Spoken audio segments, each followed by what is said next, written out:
लोग क्या कहेंगे? दोस्तों, लोगों की बातों पर ध्यान मत दो। जितने लोग हैं उतनी बातें होती रहेंगी और हम इस दुनिया में सभी को खुश नहीं कर सकते हैं। आप अपने आज में खुश रहो, अपने प्रेजेंट टाइम्स में खुश रहो। आइए इसे एक छोटी सी कहानी के माध्यम से समझते हैं। यह कहानी एक राज्य में रहने वाले एक बूढ़े व्यक्ति और उसके बेटे के बारे में है, जो जंगल की लकड़ी को बेचकर अपने जीवन का गुजारा करता था। उसका एक लोअता बेटा था। उसका बेटा सेना में जाता था और वह दोनों काफी गरीब थे। लेकिन वह जो बूढ़ा आदमी था, वह अपनी अजीब बातों और अपने सफेद घोड़े के लिए जाना जाता था।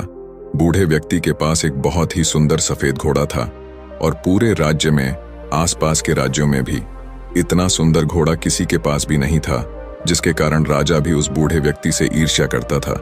कई अमीर लोगों ने उस घोड़े को खरीदने की कोशिश की। राजा ने भी कई बार सोने के सिक्कों का दाम लगाया, लेकिन वह बूढ़ा आदमी किसी के भी लालच में नहीं आया। वह बूढ़ा व्यक्ति हर किसी से यही बात कहता था कि यह सिर्फ घोड़ा नहीं है, यह मेरे परिवार का एक सदस्य है। यह कोई संपत्ति नहीं है। मैं पैसे के लालच में आकर अपने परिवार के सदस्य को कभी नहीं बेच सकता।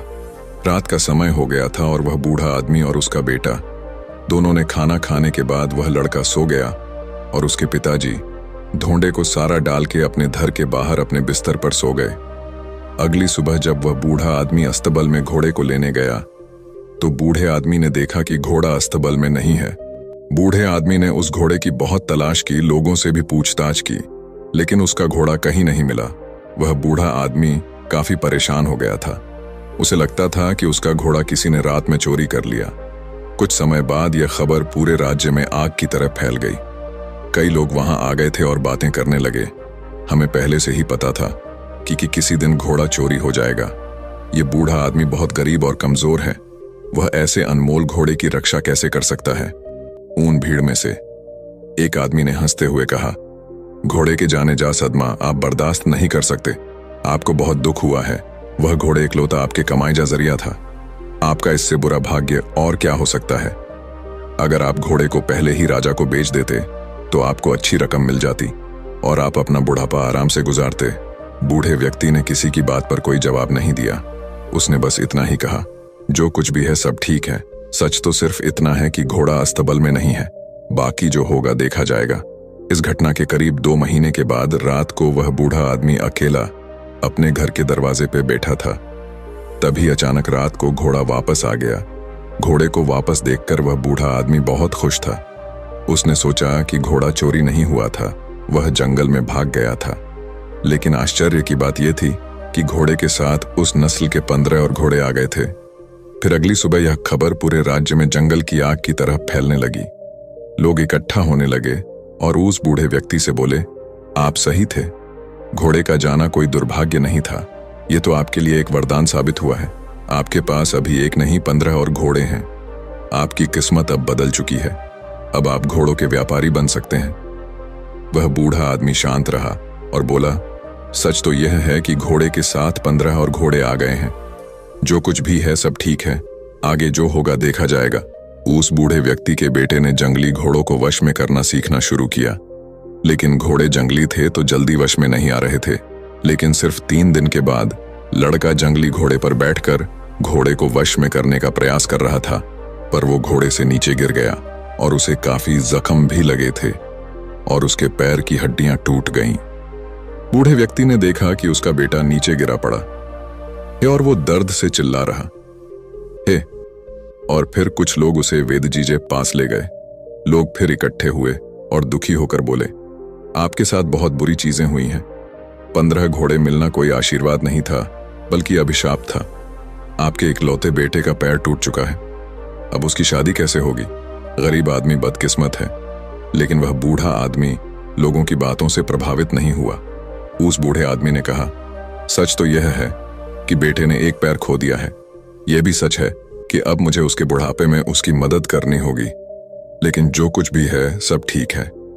आगे जो होगा देखा जाएगा। कुछ समय बाद राजा के पड़ोसी दुश्मनों ने एक विशाल सेना के साथ राज्य पर हमला कर दिया। राजा को अपने सेना को तैयार करने का भी समय नहीं मिला। राजा की सेना अचानक हुए हमले के कारण कमजोर पड़ने लगी। इसलिए राज्य के सभी युवाओं को भी न चाहते हुए जबरदस्ती सेना में ले लिया गया। राजा और उसकी प्रजा युद्ध दुश्मन का सामना कर रहे और दूसरी तरफ लेकिन उस बूढ़े आदमी का बेटा बच गया क्योंकि वह लंगड़ा था। लोग रोते हुए बूढ़े आदमी के घर जमा होने लगे। लोगों ने उनसे कहा, आप सही थे, आपके बेटे का टूटा हुआ पैर आपके लिए आशीर्वाद साबित हुआ है। उसे युद्ध में नहीं जाना पड़ा, लेकिन हम सभी बहुत परेशान हैं। हमारे बच्चे अब चले गए हैं। हमें नहीं पता कि वे युद्ध से वापस आएंगे या नहीं। हम सभी जानते हैं कि आप सुख और दुख में एक से रहते हैं, लेकिन आप यह कर कैसे लेते हैं? बूढ़े व्यक्ति ने कहा, सबसे पहले सच को समझो। सच सिर्फ इतना है कि तुम्हारे बेटे मातृभूमि की सेवा करने गए हैं। शायद यह तुम्हारी इच्छा नहीं थी, फिर भी वे चले गए।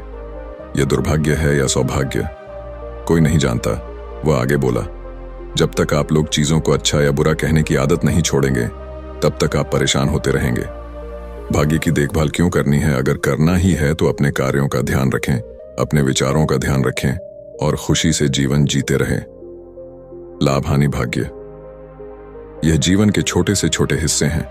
जिस तरह आप एक लाइन को पढ़कर पूरी किताब नहीं समझ सकते, उसी तरह आप एक घटना के आधार पर यह कैसे तय कर सकते हैं कि जीवन अच्छा है या बुरा। जो हमारे नियंत्रण में नहीं है, हम उसके बारे में राय बनाते हैं और अर्थहीन निर्णय देकर परेशान हो जाते हैं।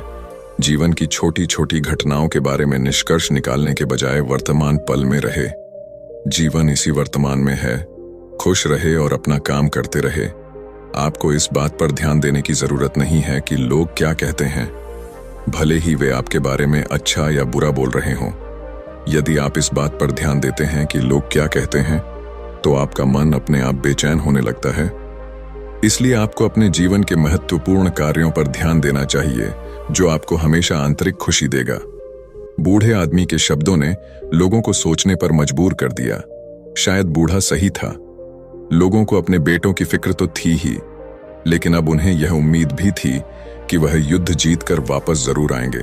साथ ही उन्होंने यह भी समझ लिया था कि जीवन में हर घटना एक कारण से होती है और अच्छे या बुरे फैसले समय के साथ बदल सकते हैं। सबसे जरूरी है कि वर्तमान में जीना और अपना कर्म करते रहना। और उसके बाद करीब 2 दिन बाद राजा ये युद्ध जीत गया, लेकिन उस युद्ध में काफी सैनिक और वह नौजवान घायल हो चुके थे। सब लोग उन्हें वापस देखकर बहुत खुश थे और वह बूढ़ा आदमी और उसका बेटा दोनों वर्तमान में आराम से जीने लगे। दोस्तों, इस कहानी से हमें यह सीख मिलती है कि लोगों की बातों पर ध्यान मत दो। जितने लोग हैं उतनी बातें होती रहेंगी और हम इस दुनिया में सभी को खुश नहीं कर सकते हैं। अपने आज में खुश रहो, अपने प्रेजेंट टाइम्स में खुश रहो। इसीलिए जो आपको सही लग रहा है, जिसमें आपका फायदा है, उस बात का अपने दिमाग के आधार पर सही फैसला लो। लोग आज कुछ कहते हैं तो कल कुछ और। इसीलिए हमें लोगों पर नहीं बल्कि अपने काम पर ध्यान देना है, अपनी मंजिल पर ध्यान देना है और आगे बढ़ते रहना है। अगर हम इसी तरह लोगों की बातें सुनते रहे तो हम कभी भी आगे नहीं बढ़ पाएंगे और इनकी बातों में उलझ कर रह जाएंगे। दोस्तों, आपने आज के इस वीडियो से क्या सीखा, वह मुझे आप कमेंट में बता सकते हैं। इसी के साथ में उम्मीद है कि आपको आज की वीडियो पसंद आई होगी, तो इस वीडियो को उस इंसान को शेयर करें जिससे यह कहानी सुनने की जरूरत है, और उसी के ठीक बाद चैनल को सब्सक्राइब करें। तो चलिए फिर मिलते हैं ऐसी एक और नई वीडियो में एक नए मैसेज के साथ। तब तक के लिए अपना ख्याल रखिए। धन्यवाद और नमो बुद्धाय।